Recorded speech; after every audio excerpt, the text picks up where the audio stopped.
Good afternoon, colleagues. I'm going to talk a little bit about some of our recent experience in South Africa on costing and fiscal space. Obviously, costing is a centrally important skill and tool for budgeting in every country. And so departments of health need to present costed plans with their budget bids really through every budget cycle. An area we've had a lot of experience with this, for example, has been particularly in South Africa with HIV/AIDS, where we have a very heavy burden of disease, and there have been many iterations of costing in this area as new interventions have come on stream. So it's an area probably where we've done more costing than anything else. And many of the other programs, many of the other health programs have got significantly weaker skills. Recently, I'll talk more about some of these things in subsequent slides in a little more detail. Recently, we've started somewhat more sophisticated, what are being called investment cases. One was done for HIV/AIDS, one for TB, and we're starting one for maternal and child health. Currently, we're working with the Department of Health on a primary healthcare costing study. I'm not quite sure whether I should say that it's national, but I think it's intended to be, although it's a fairly small study in some ways with both top-down and bottom-up components, focusing on program costs or programmatic elements like maternal and child health, mental health, and so on. We've been through several rounds of NHI, National Health Insurance costing, which is our kind of big UHC reform, so I'll try and talk a bit about that and a little bit about how that links to approach to fiscal space assessment and revenue raising. So on costing, I think costing skills tend to be weak in departments of health. Certainly in our Department of Health, costing skills are generally quite weak. And I think what's a bit puzzling in a way is that, I mean, South Africa is an upper middle income country, and we've got quite a strong health economic university stream. I mean, we've got some very good universities and we've got some top health economists. But most of these don't really stay in the public sector in South Africa. So that despite this university stream, we're not getting the people to do the work. And that's a bit of a problem. And even on the other side, coming through the accounting faculties and the commerce graduates, and there are large numbers of these people, but they don't come into health and adapt to health easily. So there's a bit of a kind of translation gap in trying to get these graduates who in some ways really have got a lot of potential to I guess work in the health space and to stay in the public health space. We've certainly struggled a lot with that. So like a lot of the really good things Tim Ensor presented in his presentation this morning, I mean, just sitting from a Treasury, gee, I wish we could do so many more of these analyses in our country. But we often don't even have the people there in the public sector who want to do these areas of work. So I think that issue of skills is very important in the costing area. And some programs, like the HIV/AIDS program, have been really very good at bringing in health economists, and they've had many successful budget bids. But many of the other programs, like mental health or chronic diseases or trauma or hospitals, have not been good in accessing costing skills. So some of the, I mean, I've been in the Treasury for more than a decade, almost 15 years. I'm getting really quite elderly these days. So, you know, some of these areas, I've never seen a successful budget bid in over a decade. Not one in some of these programs, they've not put in a single budget bid in 10 years. They haven't, you know, they haven't got economists to work with them. They don't know how to prepare a budget bid, and they haven't really thought through it. But, you know, you get a program like HIV/AIDS, which has been very successful in this, which has been through many, so we've had many NSP, National Strategic Plan costings. One of the big obstacles to costing in South Africa is that in our existing information systems, data is not collected routinely on patient diagnoses and procedures and treatments. So that really hinders costing on a lot of areas. And you know, if we could include routine diagnostic and treatment coding for consultations, and it would be patient linked, for example, in our district health information system, it would really help a lot. Just a little bit about this primary healthcare costing study. So we've been working with the Department of Health on a relatively low budget primary healthcare costing study, and we've been trying to get unit costs. I guess our objective has been to try to get unit costs and total costs for different program areas like maternal and child health, mental health, and other types of programs. And there's been both a top-down approach, which initially looked at about 250 clinics. It's now trying to extrapolate to a kind of national picture. And the top-down approach tried to look at the national spending data. Our financial system is called the Basic Accounting System, BAS, and our system that collects information on performance is called the DHIS, the District Health Information System. And it's trying to put financial and performance data together and try and make some top-down estimates. But top-down costing estimates are, often quite problematic. And so we've tried to do, with very limited funds, some bottom-up costing. We have about 3 or 4 teams. And we've actually got another team looking at private sector using some actuaries. But the public sector teams, there are 3 or 4 teams, and they're each trying to do 2 or 3 clinics, and they go into the clinics and doing a bit of time and motion studies and looking at, we've tried to put together schedules of the costs of personnel and medicines, the current medicine tender prices, and other kinds of things to help the teams to inform their costing, their bottom-up costing. And we're trying to basically put together the bottom-up and the top-down costing to see if we can try and get them to talk to each other and work and give some kind of coherent baseline data. I think retrospectively it would have been nice if we had been able to sample clinics, maybe from a national sampling frame, and even sample patients within clinics so that it was a more generalizable kind of result. I think we did it in a way that was kind of fairly easy to achieve. People would choose clinics that they could easily access and so on, so it may not be completely generalizable. Also, we focused quite a lot in this particular exercise more on the baseline. We've encouraged the team to try to do certain attempts at normative costs, but we haven't got too far in that regard. And our head of primary healthcare is very interested in an ideal clinic initiative. It's something our Ministry of Health has strongly endorsed, but we're kind of trying to think of a way forward on this ideal clinic costing. Of course, as Tim pointed out, many other things that one does are linked to costing in various ways. So often costing is linked with other tools, and we, for example, have been involved in several assessments of new interventions which have involved not just the costing but also bringing that together with effectiveness data.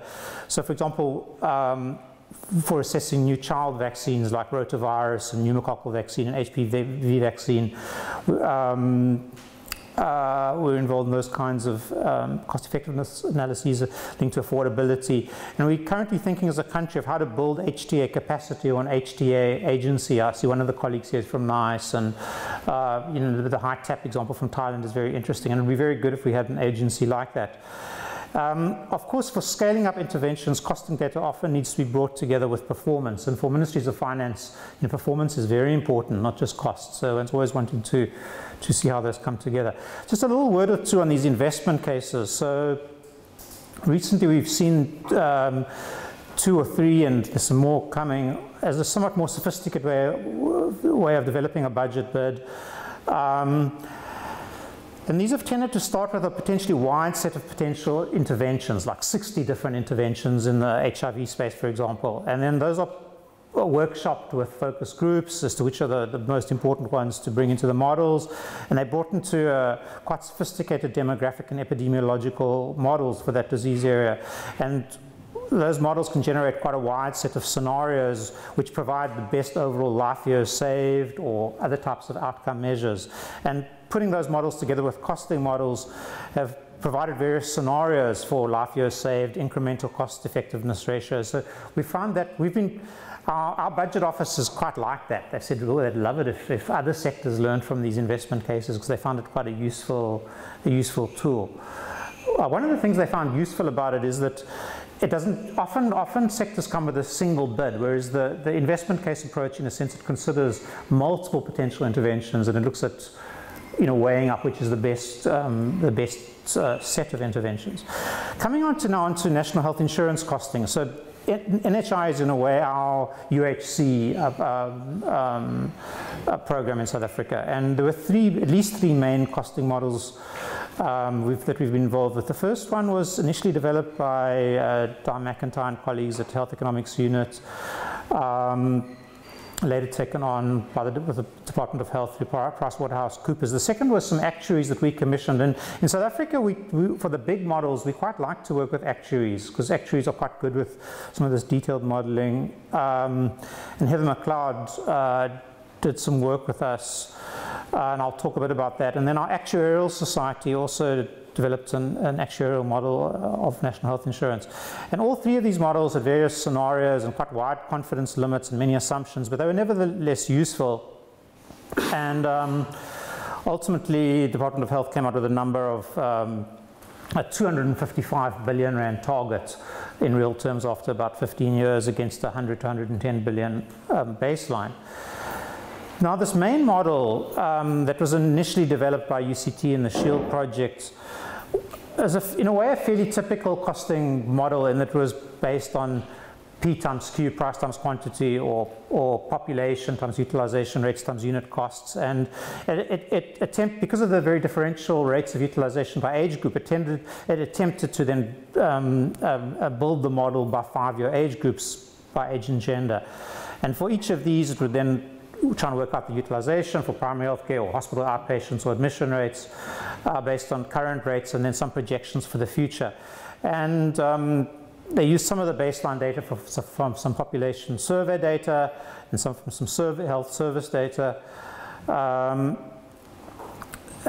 unit cost data based on actual, some of them came from us, and some assessments on how services might need to be strengthened and how that might increase unit costs. So fairly typical approach to costing.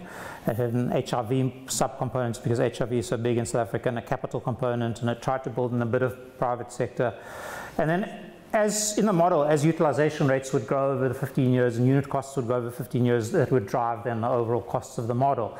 That was the main model that was used. And then this alternate model, actuarial model that Heather McLeod and others did, was derived from cost curve data, mainly from medical schemes with different kinds of combinations of benefits.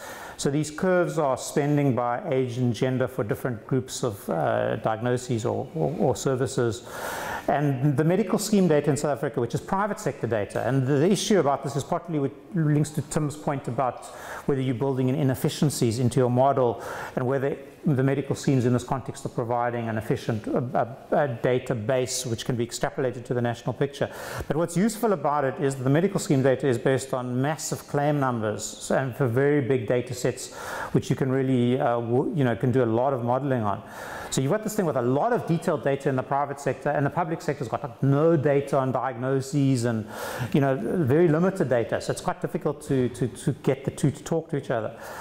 And so the actuaries tried to, I'll show you what some of these curves look like, but they try to modify these private sector curves to the public sector and say, okay, the public sector would have higher HIV rates or certain other changes. And then they'd say, well, okay, look, we know that these medical scheme numbers are very expensive, and we know so we know the public sector could get various savings, and so they'd build in various models for savings. So so this is an example of the curves. So these are typical kind of age-linked curves by gender. So by age and gender for different packages.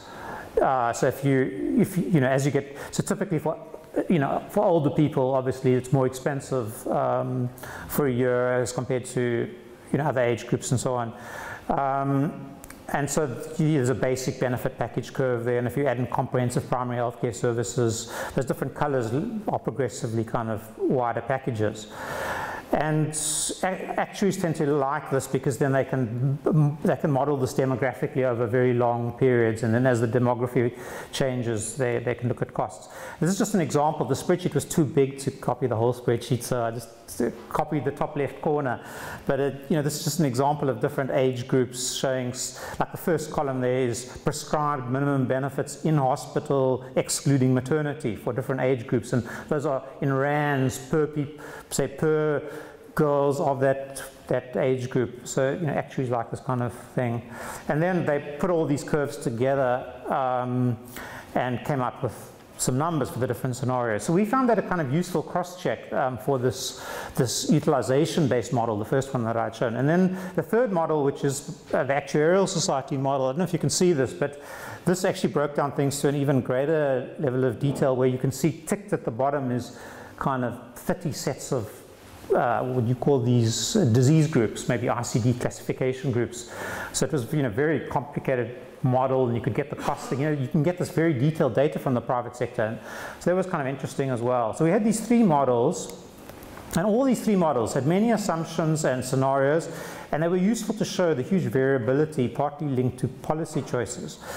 However, we were able to find some kind of overall cost overlaps between the three studies, which gave some kind of sense of the gap or the increase in spending required. That overall we'd need to increase from about 4% of GDP to about 6% of GDP for public health services, from about 110 to about 255 billion. That was useful to give some sense of potentially of the massive scale of spending and the revenue increase that we required over a 15-year period. And this gap was very useful in informing the revenue-raising modeling, which our tax policy section did. We also adapted the first model to develop a health component for the overall national fiscal model. So the IMF is going around to ministries of finance around the world and saying, look, you have to calculate your fiscal risk. So you need to develop a fiscal risk model, and it needs to cover different sectors. So our fiscal policy section wanted a fiscal model for health. And so we adapted this first model, which was the utilization-based model, and it kind of fitted that purpose as well. Now, all of this was done some years ago, and in retrospect, actually none of these three models were based on regularly measured data or indicators, and that's made it difficult to monitor and update these models. So we've got these very nice models by actuaries or by 5-year age groups, but we don't collect health service data like this. So 5 years later, where are we on this? How do you update it? And so I think probably where we're heading is moving firstly to a simpler model based on regularly measured indicators, even if it's much simpler. But at the other hand, also the more complicated actuarial model, but one with cross bridges to utilization and other reported variables. Okay, so linking this a bit now to fiscal space. So firstly, we have 5 years of declining GDP growth in South Africa, and many countries are still facing these aftershocks of the 2008 recession, which just don't seem to end. And initially, the country followed a counter-cyclical fiscal policy approach, but economic growth has just not recovered, and there's been a growing concern around mounting national debts and fiscal deficits.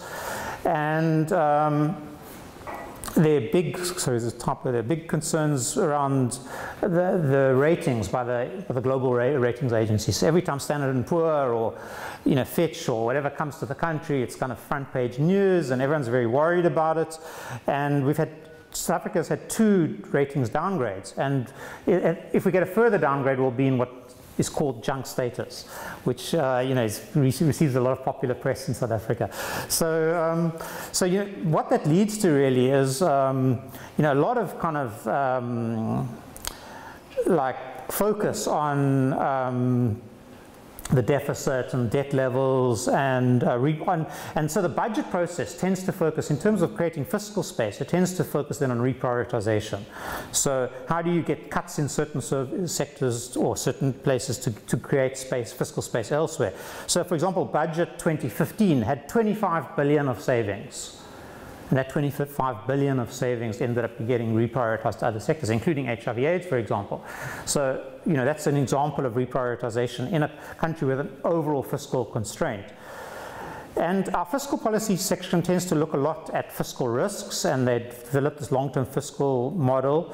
And partly because of this rising deficit, taxes have had to be increased slightly to reduce their deficit and increase fiscal space. So we increased personal income tax by 1%, and we changed the tax brackets, and there were some small increases in the alcohol tax, and we've announced the sugar tax, which is quite a lot of fun. We're getting a lot of opposition from the sugar industry, so it's going to be an interesting few months around the sugar tax.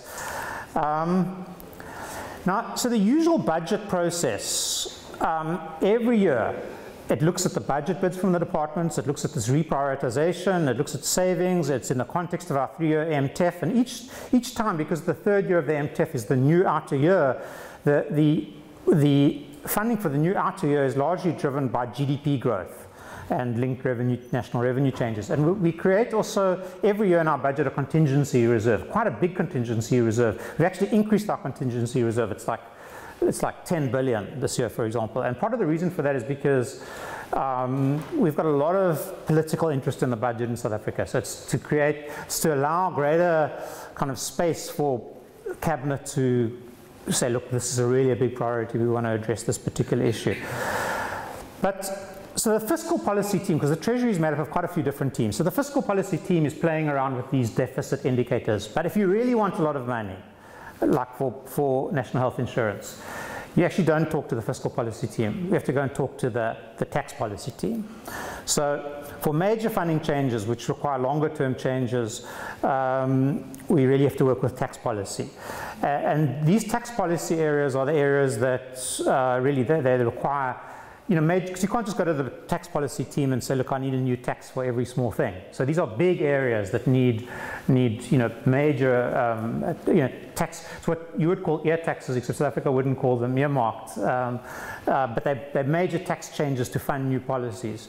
And they're areas that, like, so national health insurance has a lot of political commitment to it. So in South Africa, the tax policy team, they jealously guard their territory. And you know, we can come to the tax policy team and say, look, the model is shown, the cost model is shown, there's a 70 billion rand gap over 15 years, real. So, you know, we need to fill a 70 billion rand gap. And what they will say is, okay, they want the flexibility to determine how do you fill that 70 billion gap. So to propose a range of revenue mechanisms, the options and the potential mix of scenarios, and then those options can be put out for public consideration and for political consideration, but we must come up with that funding gap. And only the Ministry of Finance can legislate what are called money bills. So nobody else can do that. You know, I mean, the Ministry of Health can come with ideas, but actually, you know, in our case, and I think some other treasuries are probably like this, you know, our tax policy section, you know, doesn't want to be told which mechanism to use. You know, they want to know what gap do you want filled. We'll come up with some proposals. You can come back and consider our proposals, but let us at least come up with some options. So the main options that they came up with in our case were payroll tax, a surcharge on personal income tax, which is a broader base than a payroll tax. You know, it would include if you rent out property or other sources of income, or an increase in VAT, which is currently at 14%. And they looked at other increases like sin taxes and carbon taxes and the sugar tax, and those could be in, but they don't generate much money. So they're marginal. It's the three big ones which would, you know, if you want to fill 80 billion rand, that's the three big ones which they felt were the most important, and came up with various combinations for these.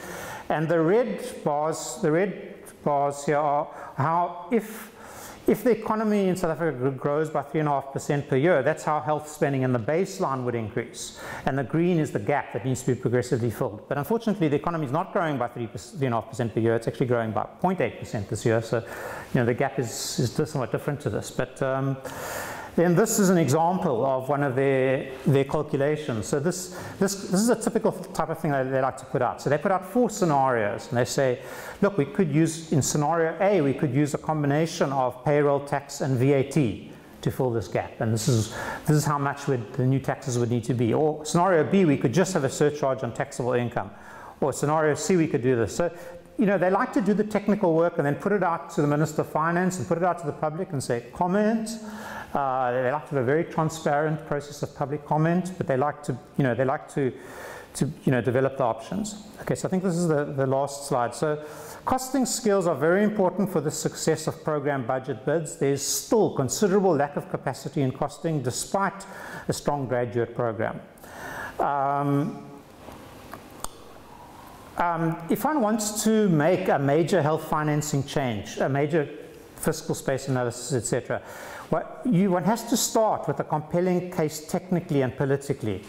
You need this as background to start the kind of financing strategy that we talked about earlier this morning, and then to start this fiscal space and revenue generation project. Because if you're going to collect, you know, new taxes specifically for your UHC strategy, it needs a very high level of government commitment.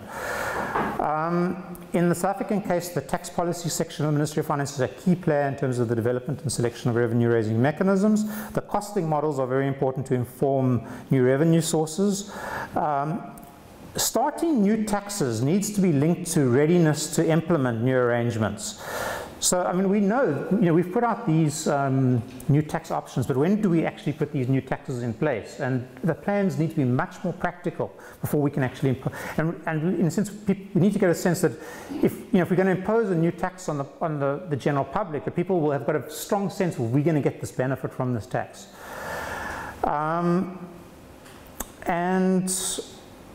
more limited, so I've shown you some quite big macro costing models, but actually more limited costing linked to putting in place specific next steps may also be very important now. Like, what do we do next year and the year after, and what does that cost? So that's quite important. And then, as always for any Ministry of Finance, existing spending and performance are important. So we created 2 national health insurance conditional grants as transitional mechanisms. And particularly on the one grant, both the spending and the performance has been quite weak, although it's now much improved. But if spending and performance is weak, then Ministries of Finance are always reluctant to do big scale up. So Ministries of Finance always want to link funding increases to performance. Thank you very much.